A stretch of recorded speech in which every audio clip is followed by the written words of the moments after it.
Today is the big day of the big tech hearing on antitrust, and I just turned it off. It is stupid. It is boring.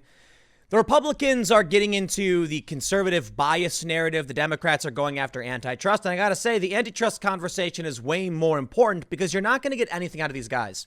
However, because I think censorship is a very important issue right now for the election, I do think it's something that needs to be brought up. So, take it or leave it. You get what you get.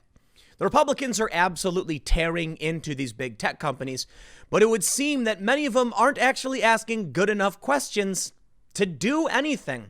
And I'll tell you what, I don't care, man.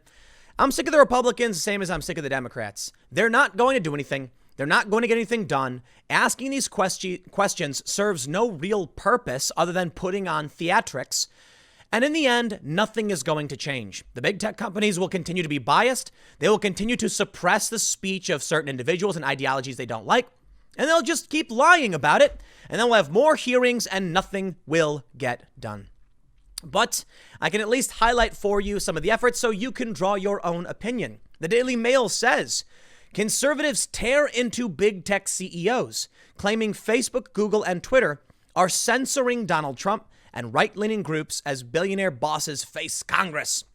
Republican lawmakers tore into big technology firms at the start of Wednesday's House Judiciary hearing on antitrust laws, claiming the platforms all exhibit anti-conservative bias. They do. That's a fact. I'll just cut to the chase. Big tech's out to get conservatives. That's not a suspicion. That's not a hunch. That's a fact, Rep. Jim Jordan asserted at the top of his opening remarks. The Ohio Republican then launched into examples where conservative voices, accounts, posts, and articles were either silenced or taken down, specifically voicing his concern that these actions would have taken on an election. His concern that these actions have been taken on an election year, not taken on. We're 97 days before an election, and the power, as the previous chairman and ranking members have said, the power these companies have to impact what's happening during an election, what American citizens get to see before they're voting, is pretty darn important, he said. If it doesn't end, there have to be consequences, he said of the tech companies trying to influence elections and silence conservative voices. I appreciate the effort, but perhaps it's too little too late. This problem's been going on for a decade.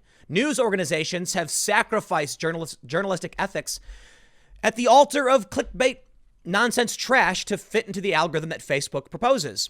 Twitter has gamified being a nasty, mean, disgusting, vile person, and people love playing the game and they don't want to give it up. It's probably too late, man. Depending on what happens right now, it is going to be because of these big tech companies that control the way that we communicate with each other. That's a reality. And if the left doesn't want to deal with it because they don't, no, it's but my private company, they would say, as everybody else was basically complaining about the bias. Well, if Trump wins, that's your fault. We could have had free, open conversations, but no, but my private platform.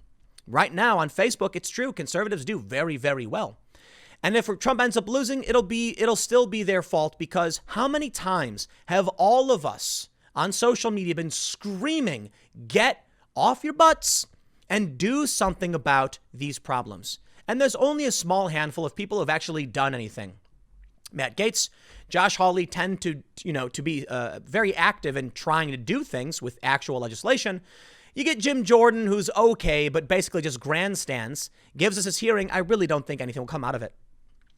They say, if it doesn't end, there have to be consequences of tech companies trying to influence elections and silence conservative voices. He specifically pointed to Twitter censoring Donald Trump's tweet last month when he asserted he would use force if rioters attempted to establish an autonomous zone outside the White House. Former Facebook employees admit Facebook routinely suppressed conservative views, Jordan said. He also insisted that excuses from tech companies asserting that post removals from conservatives are just a glitch are bogus. If I had a nickel for every time I hear it's just a glitch, I wouldn't be as wealthy as our witnesses, but I'd be doing all right. Now, that one was pretty good. I got to be honest. That was pretty good from Jim Jordan. Wisconsin Republican Congressman Jim Sensenbrenner, the ranking member of the Antitrust Commercial and Administrative Law Subcommittee, said, conservatives are consumers too, and they need the protection of the antitrust laws. Now, here, look, maybe it's not the right forum. Maybe it's the only forum. These big tech companies are too powerful. YouTube dominates the space. There's what? I got to be careful because they'll ban me if I call them out. They really will. But there's only a handful of companies where we can have these real conversations. And I run the risk every day of YouTube banning me. Just the other day, I was talking about the doctors. Donald Trump put up a video, nuked the video. Donald Trump Jr. put up the video, they suspend his account. And just because I'm talking about it, I run the risk as well. We cannot function this way. The real issue may be antitrust. It may be breaking these big companies up, but it's also Section 230 that is being abused by all of these companies, and they're facing no comeuppance. Amazon's Jeff Bezos, Mark Zuckerberg, and Tim Cook and Sundar Pichai virtually appeared for the hearing and will argue that they face intense competition from each other and from other rivals. I got to be honest, man. I'm not entirely convinced antitrust is going to solve all these problems. I think we need Section 230 reform. So sure, we had, I can't remember which politician it was, arguing that he couldn't find Gateway Pundit. He had to type in, the actual domain into the URL bar and the browser bar. And I'm like, that's not, what are we doing here? We're going to talk about the monopolistic power and the influence over elections due to their power in these monopolies. Or are we going to complain that we can't find a website, man? I'm not going to be, you know what, man, I'm not confident in any of this, to be honest. Noticeably absent from the hearing will be Twitter CEO Jack Dorsey. Even though he and his platform face some of the most intense criticism from Trump, yes, but Twitter isn't necessarily a monopoly. There are a bunch of services like Twitter. Twitter doesn't do all that much, and its market cap is microscopic compared to the rest of these companies. Jordan assured that Republicans wanted Dorsey to testify as one of their witnesses at the hearing, but said their request was denied by Democrats who control the Judiciary Committee. President Donald Trump also railed against tech giants before departing the White House earlier Wednesday morning. There's no question that what the big tech companies are doing is very bad, President Trump told reporters when he was specifically asked about the U.S. potentially banning TikTok. Now, I want to be careful on that statement I just made about Twitter. They're not a monopoly in the same sense as Facebook, Google, Amazon, and Apple. These are big monopolies that do a multitude of things. Twitter has a monopoly on political discourse. Sure, they've gamified the system in a very disgusting way. But they're not, Jack Dorsey's not on the same level as the rest of these guys. I mean, Bezos is worth 100 times what Jack Dorsey is worth. And the conversation is about consumers, not about necessarily bias against, conservatives. However, when it comes to Facebook, Google, and Amazon, there is a real conversation about anti-conservative bias that needs to be brought up. Notably how, say, Amazon bans books, how they banned Mike Cernovich's hoax documentary. Mark Zuckerberg needs to talk about the banning of certain ads and his hate speech policies, which will negatively impact legitimate political positions, say on immigration. And yeah, Google, YouTube, we get it, man. Now, I know Apple is there too. They're not really the worst when it comes to this kind of censorship and hate speech rules, but they have them as well.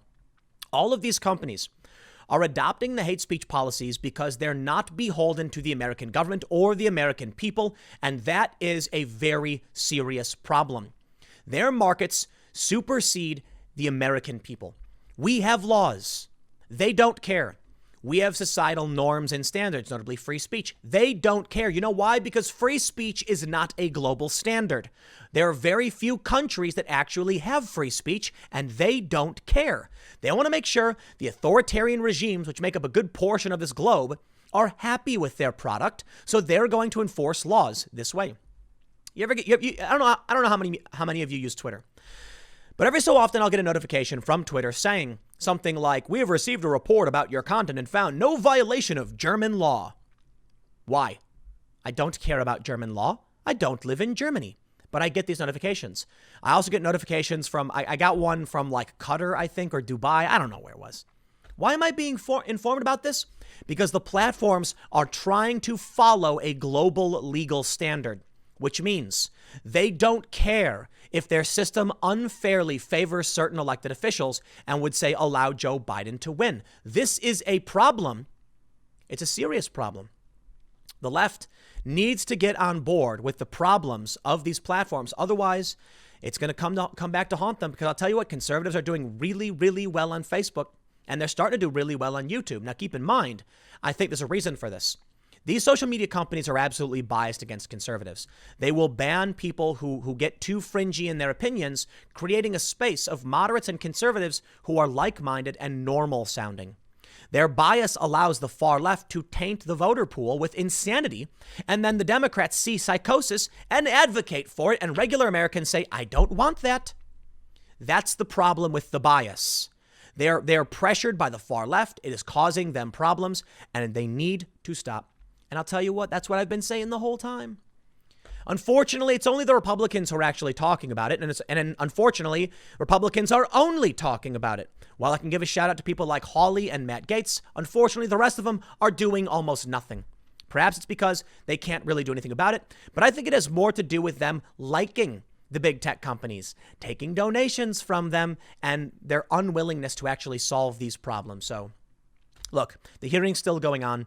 We'll see how this plays out, but antitrust needs to happen, and they need to actually do something instead of just talking about it. I don't know what the answers are, man. I'm just a guy complaining on the internet. I'll leave it there. Next segment's coming up in just a few minutes, and I will see you all shortly.